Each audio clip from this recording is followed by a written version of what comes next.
Well, hello, welcome again to our reading of Homer. We're reading the Odyssey, Book 7, and we got up to line 86. So, Odysseus has arrived at the palace, and he's now amazed. He's in a state of wonder at the beauty of the place, and we're going to get quite a long description of the palace of Alkinous. The vocabulary here is a little bit more complicated, with quite a few fairly rare words in this section. And of course he's describing a kind of ideal palace, a sort of fairyland, and so there is a sense of wonder and mystery about the language here as well. So, kalkioi men gartoikoi ele liat entha kaentha es mukon ex udu peri de thrinkos ku anoio. So for, and we get a men, and there is balanced down here. So for the bronze walls. Now this form here, this is it's a pluperfect from Elauno. There are variant readings here, but if we just read what's here, this is an irregular pluperfect from Elauno, which is to drive, and this is the pluperfect passive. So have been driven. So we would say are running. The bronze walls run here and there. Literally, they have been driven here and there. Es mukon, into the innermost part, ex udu, from the entranceway. This is the udos. And peri, around about, there is a thrinkos. This is a sort of capstone. What's the other word for it? Cornice is what I was looking for. Around it is a cornice of blue. Now normally this is an adjective, kuanos, this is a genitive here. Perhaps it's being here used as a noun, perhaps blue enamel or blue paste. So there's some sort of cornice made of blue material. Golden doors, crucii de thurai pukinon domonentos eragon. And golden doors. Now the ergon is from the verb ergo. If you're looking this one up, it's epsilon iota rho gamma. It's not to do with work, it's to do with enclosed. Ergo, epsilon iota rho gamma is the root if you're looking it up. So the golden doors enclose the strong, pukinos, got a range of meanings. I think strong is probably good translation here. The strong house entos within. Argurios stathmoi, den kalkio estasen udo. Argurion de f huper thurion, cruciae de coronae. And silver stathmoi, these are doorposts, stand on the bronze threshold. This is the entranceway or threshold. It's the same word we just had above. And there is upon them. So these are the stathmoi, these doorposts, and upon them are silver hypothurion. It's the thing above the door. So these are the lintels. So on top is a silver lintel and a gold coronae. This is a door ring that you use to pull the door shut.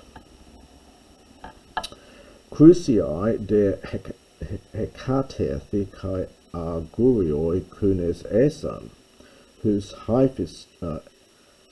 hephaistos tuxen idu esi trapidesi doma fula seminai megaletoros alkinoio. Athanatus ontas kai ageros hematapanta.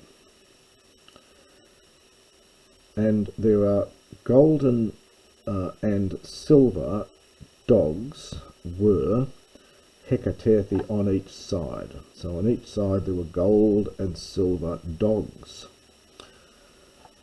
which Hephaestus made from Tuco. This is the aorist here, from Tuco without augment. And we get this lovely expression here. This is would have been formed from a participle, perfect participle from the oida root of knowing. And the trappist is your mind or your thoughts. So he made it with his clever, his knowing thoughts, his knowing mind, so with his cleverness perhaps to take them both together.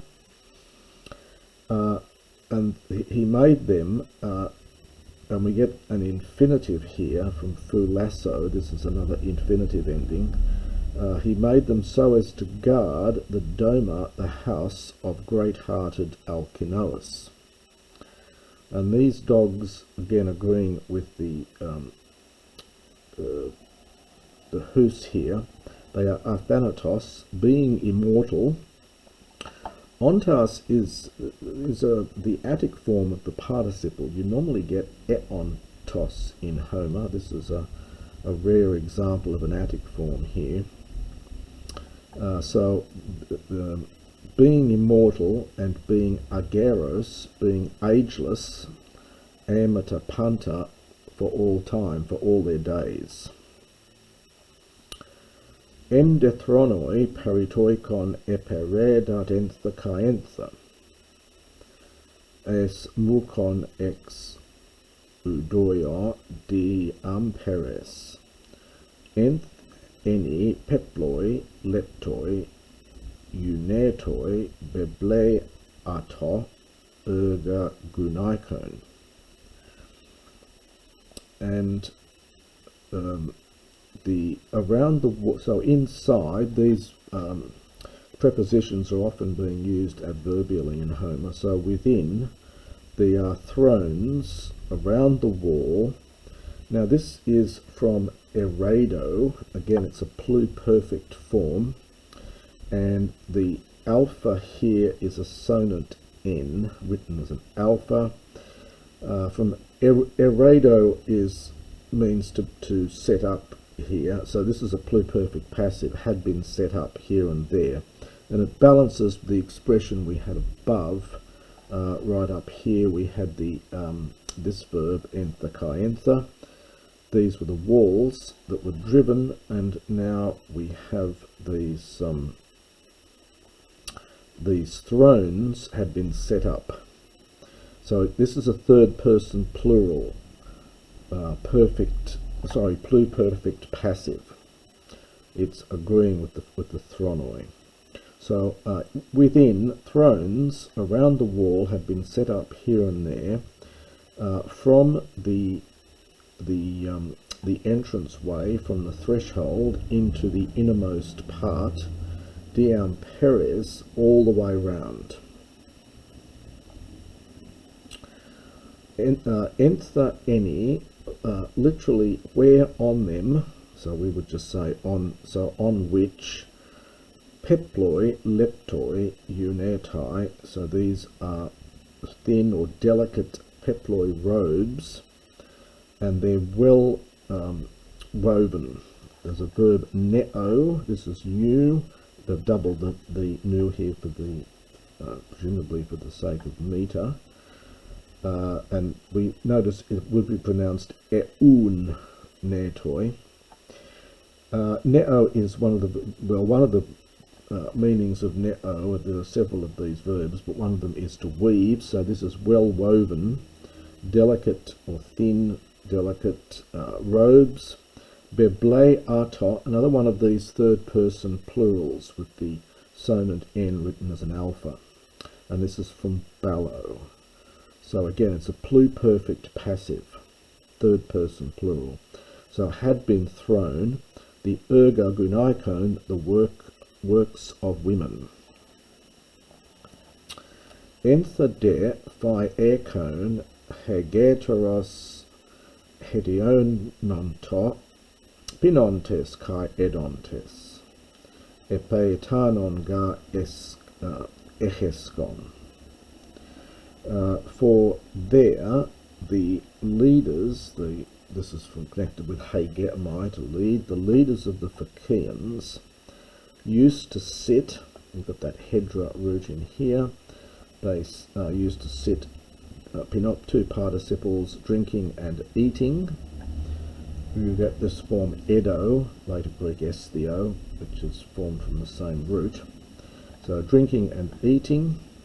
And then we get this funny little expression here. So for they used to have, so this is the iterative form from echo. You get lots of these iterative forms, meaning that they did it over and over again.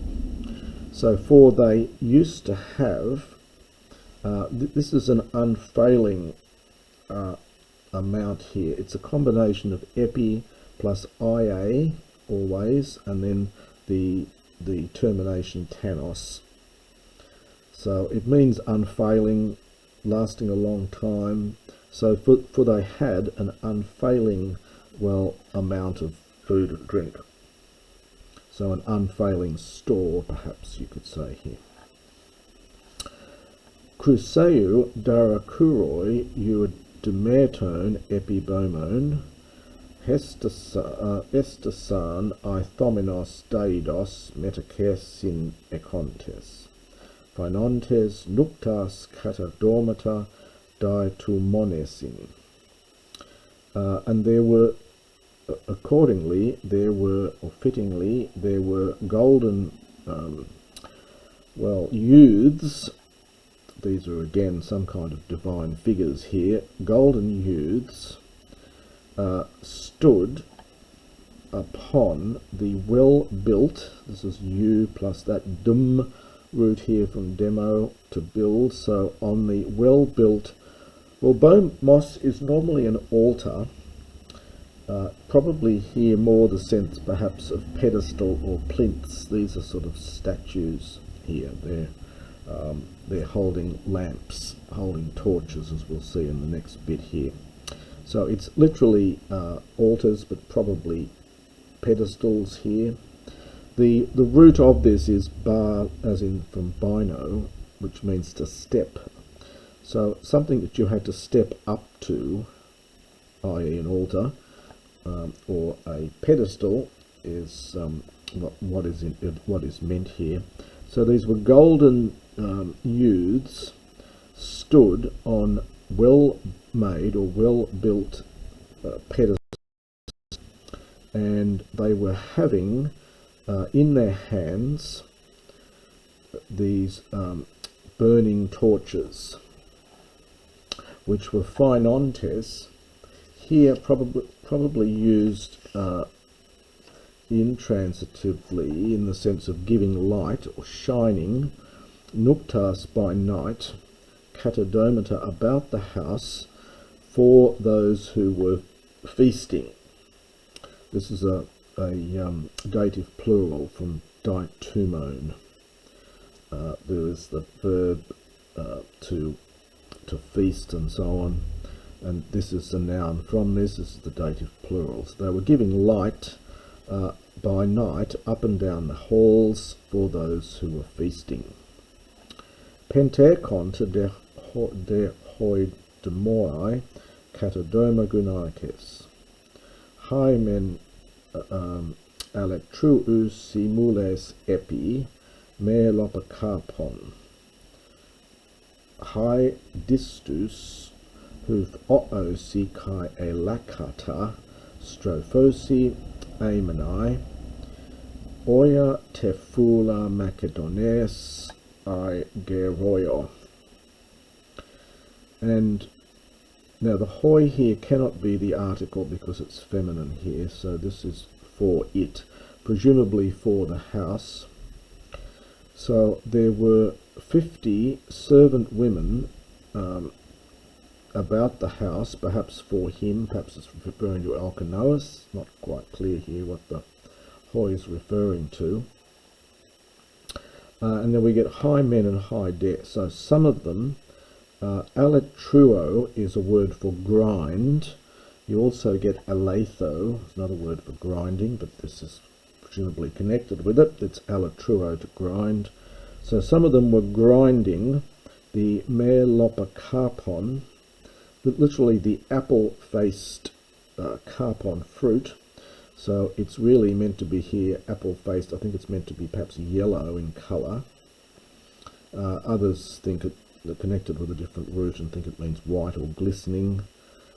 It's probably a yellowy grain, and carpon, which is often just fruit, but perhaps grain here. So some of them were grinding the yellow grain, and notice the accent on epi, so it's going with the word before, at the mill. Haider, but others, now this verb here is, well, it's hufao, but you often get changes between omicron contract and alpha contract verbs in Homer. Oddly enough, you have a similar problem in later Greek, but in Homer you'll often get mixture of the two. So the verb here is actually hufao, despite the omicron here. And of course it means to weave. So they were weaving their webs, and strophosin is from strophao. It means to twirl. So they were twirling their alakata, probably here yarn rather than distaff. I think the distaff has the accent on the next syllable. So they were twirling their yarn, and they were hamenai, they were sitting. And we get this expression here, you get this elsewhere in Homer as well, when he describes women standing at the loom weaving. He describes them as like to the leaves of a tall, makednos is the word for tall or high, and then these are poplar trees. So they're like the leaves of tall poplar trees. And it is expression you will see elsewhere in Homer. And Kairoseon de Othonion apolebatai hogron elion. And well, hogros is used for anything that is wet or damp or supple. Perhaps supple here is the right word. This is the supple oil. Apolebatai is dripping down from, we get this difficult expression here. It means close woven linen. You do get othone elsewhere for linen. This is just another form of this. Must be from othonos, I think. So I think the sense is that this wool or this linen that they've got here, perhaps it's wool or a linen, there is an oil that's dripping out from it as they're doing their weaving. So a funny expression here with this. Hoson fiakes peripanton idries andron neathoen eniponto elaunemen hos de gunaikes histone teknesai. So the now we get hoson and hos. It's a little bit like hoson toson in later Greek and also in Homer. So it's something like just as one lot, so also the second lot. So to the extent to which the Phaeacians understand Idres are clever beyond all men, and then we get an infinitive. This is an infinitive from Elauno. So just as they're clever at driving their swift ship on the sea, so also their women understand clever at teknesai, at operating or working at the histone at the looms. So just as the men are very good at driving the ships, so the women are very clever at working at the looms. Perigas speci docen Athene. Now notice the accent on peri, so it's peri for perisos, excessively or greatly. So Athena has given greatly to them